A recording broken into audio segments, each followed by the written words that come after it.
Charlie! I immediately recognized the voice. It was my client, Dana. Thank goodness you're home, she continued, her words careening through the phone in a rush.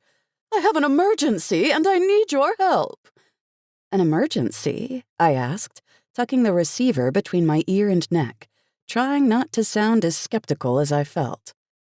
The last emergency Dana had was when she'd insisted her daughter Cindy had been attacked by gargoyles. Of course, there had been no such incident, but that middle-of-the-night call was alarming, not to mention how it interrupted a good night's sleep. At least this time it was the middle of the afternoon. Yes, you need to come right away and bring your bag. My bag? I tried not to sigh. Dana, remember, we talked about this. I'm not a doctor. I sell teas and tinctures. Oh, you know what I mean, she said, her words tumbling over one another. Just come quickly.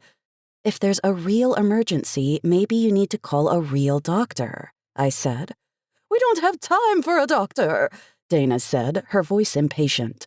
Just get here quickly, and don't forget your bag. The line went dead.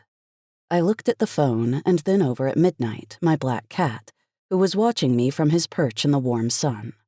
We were in the kitchen, Midnight curled up in a chair in the sun and me at the counter, which was covered with a variety of dried herbs and flowers I used to create my teas. I grew most of my ingredients myself in my very large backyard. After I created my custom blends, I then delivered them to my clients as I ran my business out of my house. If it's a true emergency, she needs a doctor, I said to Midnight. He looked at me and yawned. Yes, I agree, it's probably not, I said. And I definitely have things I need to be doing. She isn't my only client, you know. Midnight stared at me. I sighed. Fine, I'll go. Only because I want to know what Dana thinks a cup of tea will cure this time.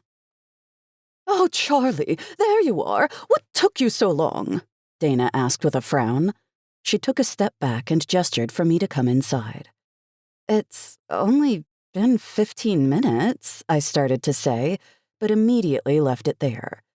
Dana was clearly not paying any attention to me as she was examining her nails instead, which had been professionally polished a delicate pale pink. Is that a chip? She muttered. Well, never mind. No time for it now. Did you bring your bag? If you mean my bag with tea and tincture samples in it, then yes, I brought it, I said. Dana rolled her eyes dramatically. Charlie, sometimes you can be so difficult. As usual, Dana was dressed to perfection in a simple but elegant red dress accentuated by a single strand of pearls. She bore a passing resemblance to Princess Di and did everything she could to play it up, including the way she styled her hair. I had forgotten how frumpy I sometimes felt next to her, with my worn, mud-stained jeans and oversized green shirt. I reached up to try and tame my wild, brownish-blonde hair and discovered a few remnants of dried flowers and herbs in it. Come, she's waiting for you in the living room, Dana said. Cindy?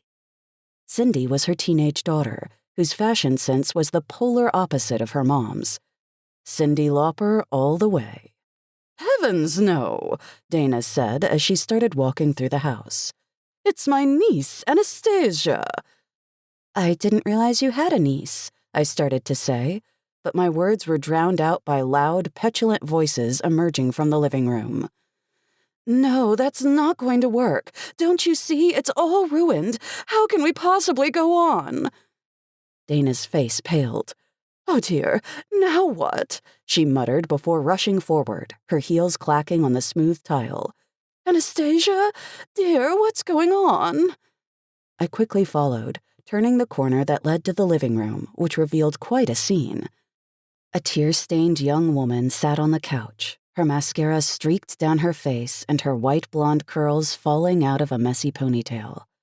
I suspected she would have been quite attractive in normal situations, but her skin was so red and blotchy and her makeup so smeared, it was hard to see in the moment.